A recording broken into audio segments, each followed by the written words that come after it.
How do I know? I know because I was restless. How do I know? Because I was wild. Because I was addicted. I was lost. Because I was empty. I know because I was living behind a mask. How do I know Jesus is alive? Because he lives in me. Jesus did what no one else could do for me. He took the punishment For my failures. My wrong decisions. My selfishness. My pride. And my sin.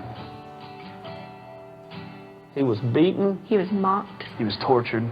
Crucified. And buried for me. But on the third day, He did exactly what He said he would do. Jesus rose up. And walked right out of the tomb. in the summer of 1985, July of 2007, February 2005, June 2003. And in August 1995. he walked into my life. and I've never been the same since. Now I am truly living. Now I am sober. I am at peace. I am fulfilled. Now I am free. Now I'm found. My God, My Savior my best friend, My Lord. My Jesus. is alive.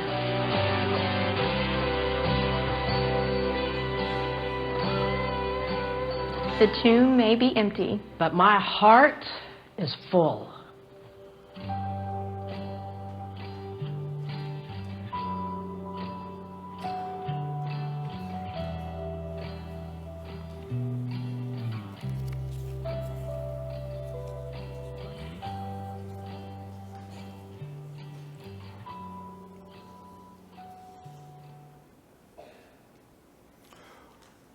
Well, point of personal privilege, just thank you to so many people who work behind the scenes to make a renewal leave possible. And it sounds like you guys will have just as much fun as we will. So the two most common questions that I've received over the last few weeks is, are you packed yet?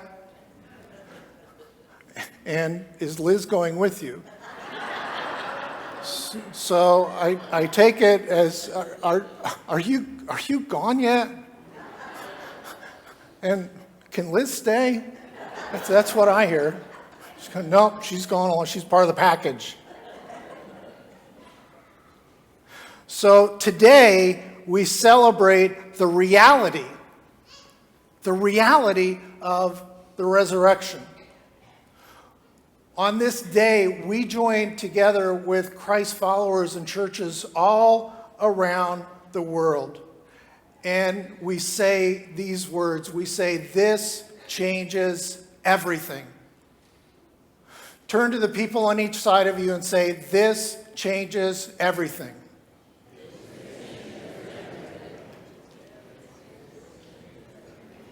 I remember years ago, I walked into a store and for the first time I saw a universal remote and I thought, this changes everything.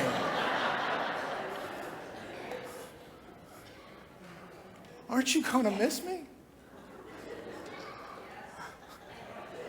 My favorite Easter joke, maybe you've heard this, the first words that Jesus, when he came out of the tomb and he saw his disciples, his first words were, ta-da!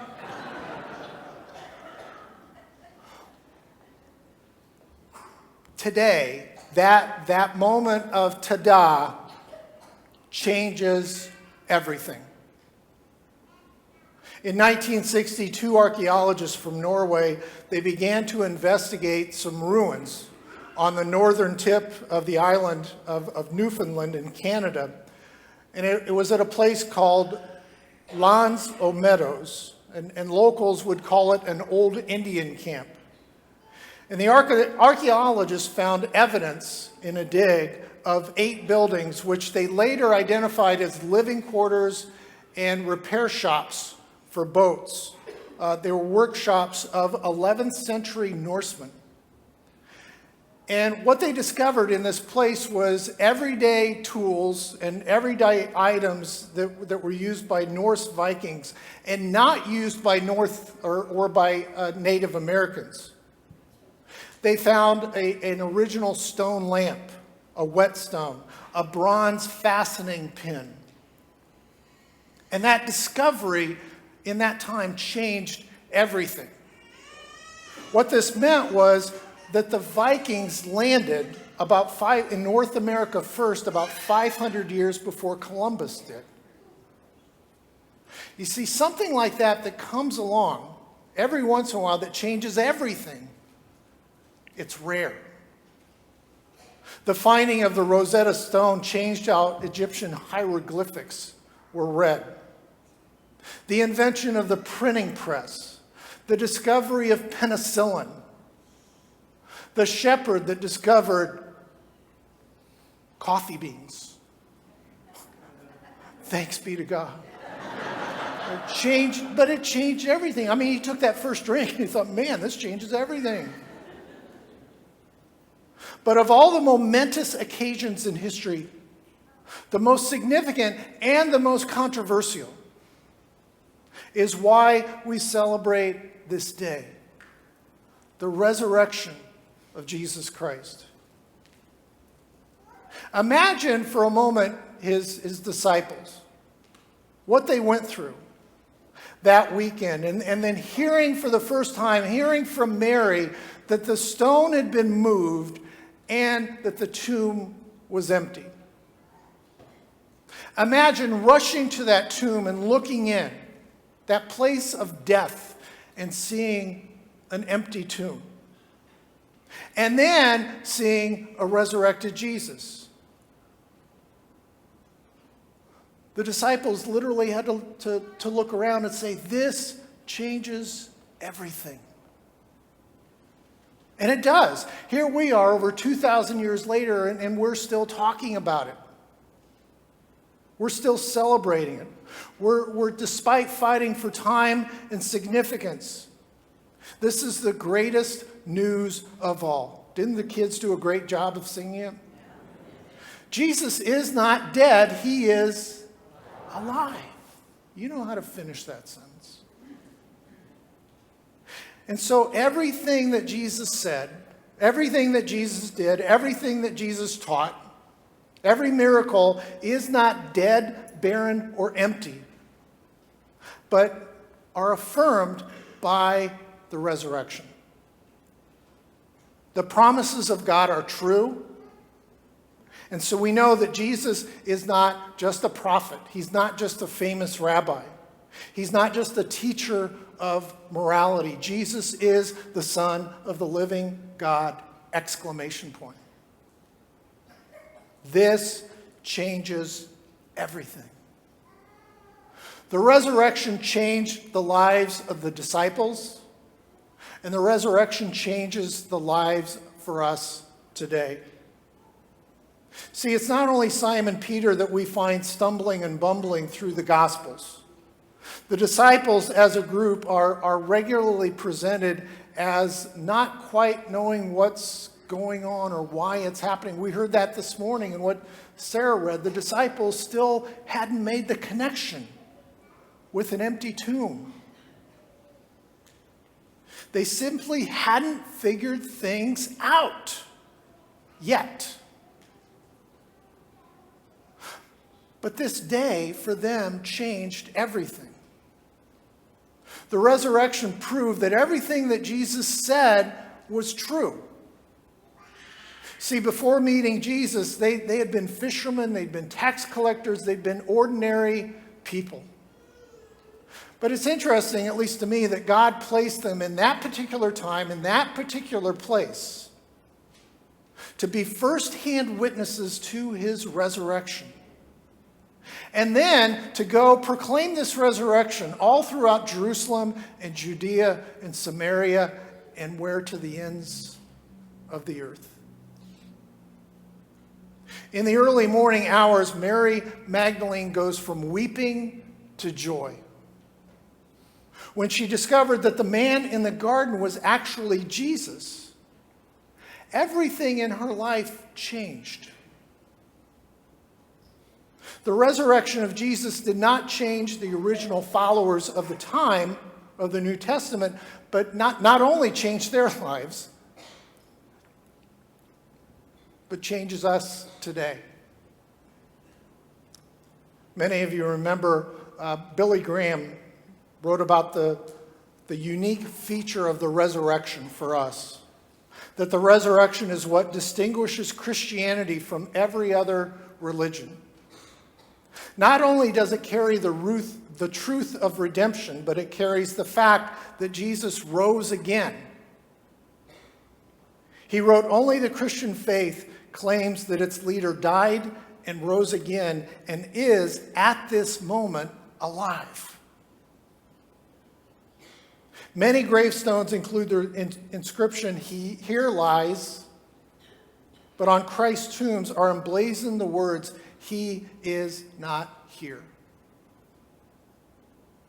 Here's what Reverend Graham writes. He writes, "Christianity has no shrines to visit, no dusty remains to venerate, no tombs at which to worship. Many good men have lived and still live in the memory of those who knew them. But there is only one man who conquered death, Jesus Christ, and he will live forever." I'm dating myself a little bit here, but any student of history will appreciate this. If you remember Charles Colson, he was an attorney and special counsel to President Richard Nixon during his administration. During that time, he was known as President Nixon's hatchet man. But, sorry, I got distracted. Colson gained notoriety at the height of the Watergate scandal. He was named as one of the Watergate Seven. He pleaded guilty for obstruction of justice. In 1974, he served 7 months in federal prison in Alabama. He was the first member of the Nixon administration to be incarcerated for Watergate-related charges. Now, what does Chuck Colson have anything to do with the resurrection? It's a fair question, okay? Just hang on. Give me a chance here. Colson redeemed himself because what happened in jail was he met Jesus. And everything in his life changed, and everything in his family's life changed. He went on to establish the nonprofit Prison Fellowship. And 3 years later, he established Prison Fellowship International. And his mission became to share the good news of Jesus Christ and make disciples in prisons around the world. And that's what he did almost until the day he died. But if you have any doubts about the resurrection, Colson wrote something very insightful. Here's what he said. "I know the resurrection is a fact, and Watergate proved it to me. How? Because 12 men testified they had seen Jesus raised from the dead. Then they proclaimed that truth for 40 years, never once denying it. Everyone was beaten, tortured, stoned, and put in prison. They would not have endured that if it weren't true. Watergate embroiled 12 of the most powerful men in the world, and they couldn't keep alive for 3 weeks. You're telling me 12 apostles could keep alive for 40 years? Absolutely impossible." The resurrection of Jesus still changes today who we are. And it changes every hope that we have. It changed everything for those who followed him through Jerusalem. And it changes everything in our lives today. You know, over the years, I've heard a common line repeated. It's usually in hospitals and funeral parlors.